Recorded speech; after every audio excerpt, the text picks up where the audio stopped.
चाहे आपके फेफड़े 1 मिनट में लगभग 16 बार आपके शरीर में ताजी हवा पहुंचाए, या मस्तिष्क के संदेश 118 मीटर प्रति सेकंड की रफ्तार से दौड़े, या आपके शरीर में आपका खून 790 किलोमीटर प्रति घंटे की यात्रा कर ले, हमारे शरीर के अंदरूनी रास्ते और हाईवेज पर हमेशा ट्रैफिक बना रहता है।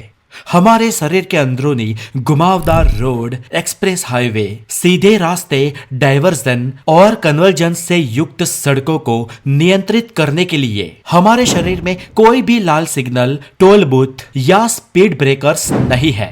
फिर भी यहाँ 24 घंटे यातायात बिना रुके चलता रहता है और यहाँ का ट्रैफिक कभी जाम नहीं होता है, क्योंकि अगर यहाँ पर जाम लगा तो आपकी जिंदगी का जाम लग जाएगा।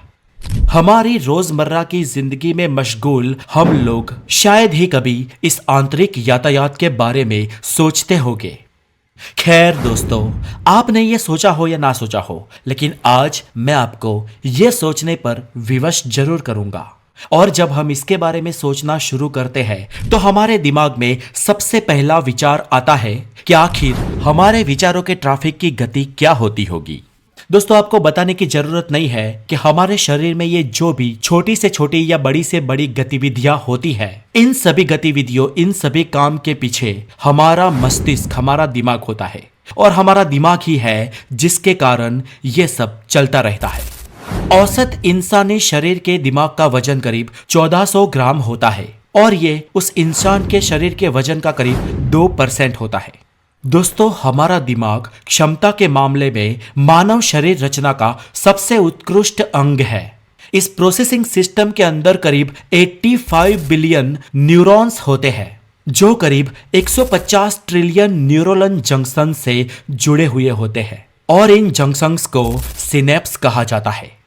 दोस्तों, ये न्यूरॉन्स इतने हैं कि अगर आप न्यूरॉन्स की जनगणना काउंट करने के लिए बैठे और प्रति सेकंड एक न्यूरॉन्स गिने तो आपको इसे पूरे गिनने में करीब 3200 साल लग जाएंगे।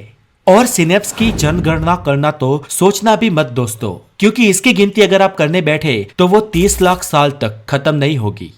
बेशक ये बात आपको दिमाग हिला देने वाली लगे, लेकिन फ्रेंड्स, यही तो है हमारा दिमाग। अब फ्रेंड्स, इतने सारे फिजिकल यातायात के बीच से हमारे विचार पसार होते हैं, तो फिर विचारों की फ्रीक्वेंसी, विचारों की गति कितनी होगी? अब इस सवाल के जवाब देने के लिए तथ्यात्मक विषय को बीच में लाना होगा, क्योंकि हमारे दिमाग के न्यूरॉन्स की जनसंख्या खगोलीय 85 बिलियन से कम नहीं है और हमारे विचार हमेशा इन न्यूरॉन्स में उत्पन्न होते हैं। जी हाँ फ्रेंड्स, इन न्यूरॉन्स में ही हमारे विचार पैदा होते हैं। और अगर एक ही विचार में 85 अरब भाज्य की गणना शामिल है तो साइंटिफिक कैलकुलेशन भी इस कार्य के लिए नाकाम साबित हो जाएगा। और इसके उत्तर में इतने अंक और उसके पीछे इतने शून्य हो गए कि इस समस्त दुनिया में आज जितनी भी किताबें मौजूद हैं वो सभी मिलकर भी इस आंकड़े को अपने में जगह नहीं दे पाएगी। दोस्तों, हमेशा हमारे दिमाग में जब भी कोई विचार उत्पन्न होता है, मस्तिष्क में कई विद्युतीय गतिविधियां शुरू हो जाती है। यह एक साथ उठने वाली कई चिंगारियों के समान है। उस समय प्रत्येक न्यूरॉन संचार के लिए हमारा दिमाग 1 माइक्रोवाट ऊर्जा का उपयोग करता है।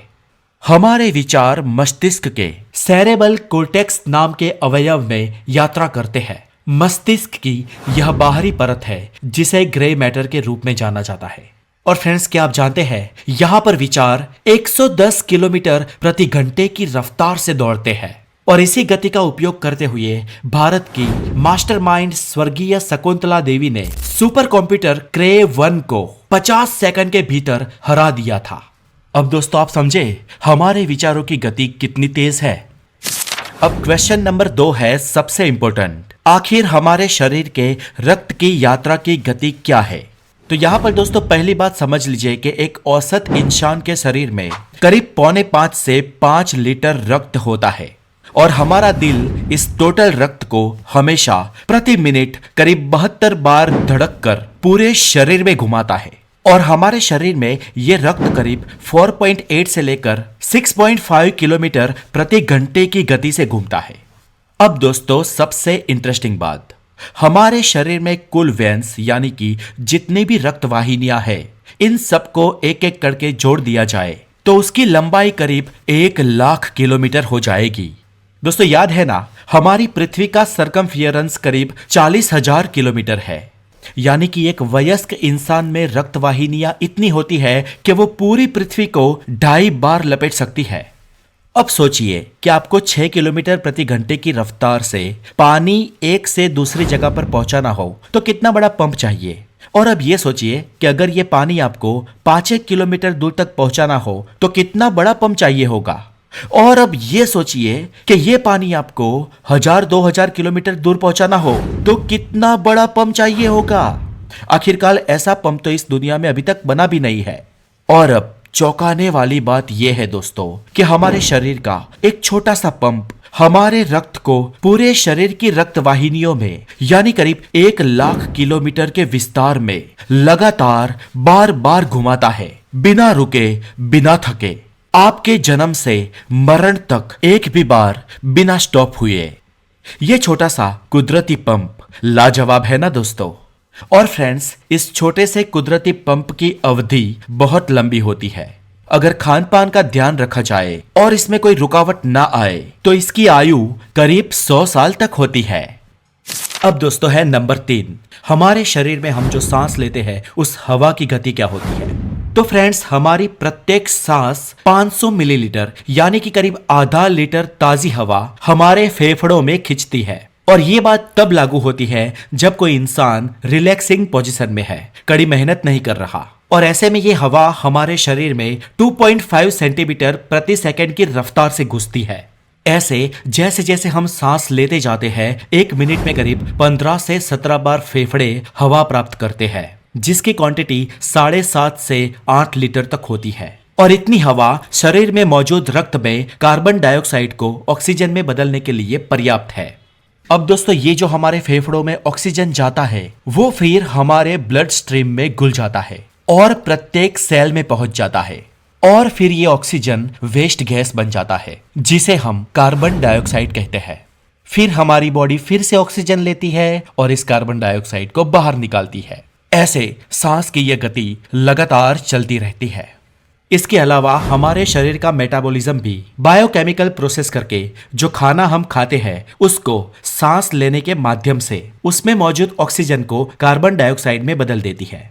हम जब कार्बोहाइड्रेट वाली चीजें खाते हैं या फिर जैसे कि चीनी, शहद या गन्ने जैसी चीजें खाते हैं तो 100% ऑक्सीजन कार्बन डाइऑक्साइड में परिवर्तित हो जाती है। जबकि हम जब फैटी फूड खाते हैं जैसे कि प्रोटीन और मक्खन, उसमें 70 to 80% ऑक्सीजन कार्बन डाइऑक्साइड में परिवर्तित होती है। और इस बात में बहुत कुछ इस पर निर्भर है कि भोजन हमारे पाचन तंत्र में कितनी देर तक पड़ा रहा है। और ये बात हमें हमारे अगले प्रश्न की ओर ले जाती है, जो है पाचन तंत्र में भोजन किस गति से आगे बढ़ता है। अब दोस्तों, जब हम खाना खाते हैं तो स्वादिष्ट भोजन हमारे मुंह से होता हुआ नली से सीधा हमारे पेट में जाता है और हमारा पेट 3 से 4 घंटों तक इस भोजन को तोड़ता है मतलब इस भोजन के साथ पाचक रसों को मिलाकर इस भोजन में से पोषक तत्वों को ग्रहण करता है। Protein, carbohydrate, fat, vitamins, minerals, ये सब चूस लेने के बाद जो फूड होता है वो बिल्कुल बंजर, नासूर, काम रहित बन जाता है।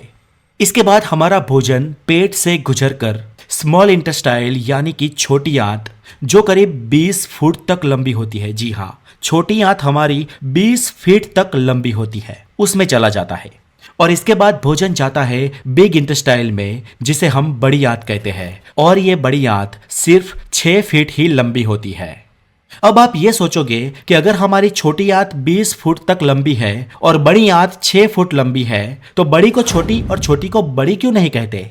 तो फ्रेंड्स, इसका कारण ये है कि हमारी छोटी आंत का डायामीटर, मतलब कि इसके बीच की जो जगह है, जो चौड़ाई है, वो छोटा होता है, मतलब कि वो 1 इंच का ही होता है। जबकि हमारी जो बड़ी आंत है वो बीच में से, मध्यम में से ज्यादा चौड़ी होती है, जिसका साइज 3 इंच होता है। और इसीलिए दोस्तों आप समझे छोटी को छोटी और बड़ी को बड़ी क्यों कहते हैं।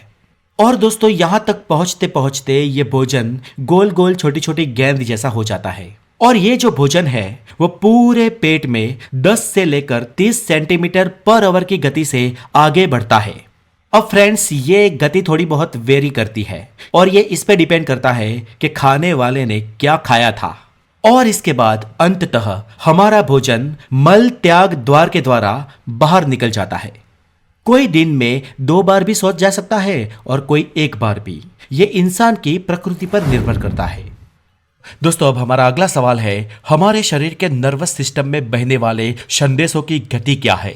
तो फ्रेंड्स, यहां पर आपको बता दूं कि तांबे के तार का उपयोग करके उस पर से जो संचालित बिजली पसार होती है उसकी गति करीब 2,88,000 किलोमीटर पर सेकंड होती है, जो प्रकाश की गति से लगभग बराबर होता है।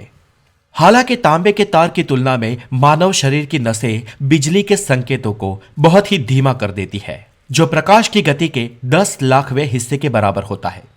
इसके अलावा हमारा नर्वस सिस्टम कभी कभी आवश्यक संकेतों को बहुत ही फास्ट गति से दोहराता है, तो कभी कभी अनावश्यक संकेतों को धीमा कर देता है। मान लीजिए कि आप रात के अंधेरों में कहीं पर टहलने जा रहे हो और आपका पांव एक नरम सी चीज पर पड़ता है। फिर जैसे ही आपके दिमाग में सांप का ख्याल आता है, आपका पांव 1 सेकंड के 10वें हिस्से में तुरंत ऊपर उठ जाता है, क्योंकि इस अचानक और संभावित खतरे को भांप कर हमारा नर्वस सिस्टम सिग्नल को 430 किलोमीटर पर आवर की स्पीड से, यानी कि 120 मीटर प्रति सेकंड की स्पीड से दिमाग तक पहुंचाता है, क्योंकि यह सिग्नल उस परिस्थिति में बहुत ही जरूरी माना जाता है। लेकिन अब मान लीजिए कि आप अपने ही घर में हो और आपका अंगूठा किसी दरवाजे के बीच आ जाता है, और जब तक आपका दिमाग दर्द होने के संकेत पर ध्यान दे तो आप महसूस करेंगे कि दर्द कुछ क्षण बाद महसूस होता है, क्योंकि ऐसे संकेतों को आपका नर्वस सिस्टम जरूरी नहीं मानता है। और ऐसे अनावश्यक संकेतों की स्पीड 8 से 8.5 किलोमीटर पर आवर की होती है। ऐसे हमारे शरीर में मध्यम, धीमी और फास्ट 3 तरीके की संकेत व्यवस्था होती है, जिसे वैज्ञानिक A, B और C नाम दिए है। अब आता है बहुत ही इंटरेस्टिंग सवाल, पेशाब के पासिंग आउट परेड की गति क्या है। तो दोस्तों, हमारे दोनों गुर्दे यानी कि किडनी लगभग 1.5 लीटर यूरिन को अलग करने के लिए प्रतिदिन हमारे रक्त में 13 लाख निस्पंदन तत्वों का उपयोग करके फिल्टर करती रहती है, जिन्हें नेफ्रॉन के रूप में जाना जाता है। इस प्रकार फिल्टर किए गए मूत्र को मूत्राशय में ले जाया जाता है, जहां पर करीब 350 मिलीलीटर मूत्र स्टोर हो सकता है, और यहां से मूत्र त्याग के द्वार के द्वारा 10 से 21 मिलीलीटर प्रति सेकंड की रफ्तार से यूरिन शरीर से बाहर चला जाता है। तो दोस्तों, ये है हमारे शरीर की आंतरिक गतिविधियां। लेकिन जब आप आराम से सोफे या कुर्सी पर बैठे होते हैं, तब ये गतिविधियां कुछ हद तक धीमी हो जाती है। हालांकि हमारे शरीर का एक ट्रैफिक ऐसा भी है जो किसी भी हाल में धीमा नहीं हो सकता है। उसकी गति सुनिश्चित है और उसे रोका भी नहीं जा सकता है। जब आप आराम से बैठे हो, तब नाक में कुछ झंझनाहट होती है और धड़ाम से आ पड़ती है एक छींक, और करीब 140 से 150 किलोमीटर पर आवर की स्पीड से नाक से हवा बाहर निकलती है, और यह मानव शरीर के जैविक यातायात की सबसे तेज गति है। और दोस्तों, ये होती है हमारे आंतरिक शरीर की गतिविधियां, जो लगातार चलती रहती है, और हमारे जीवन भर ये यातायात कभी रुकता नहीं है। तो दोस्तों, आज के लिए इतना ही, और ऐसी ही यूनिक जानकारी के लिए द नॉलेज को जरूर फॉलो करें और बेल आइकन जरूर बजा दें। Have a good day, take care.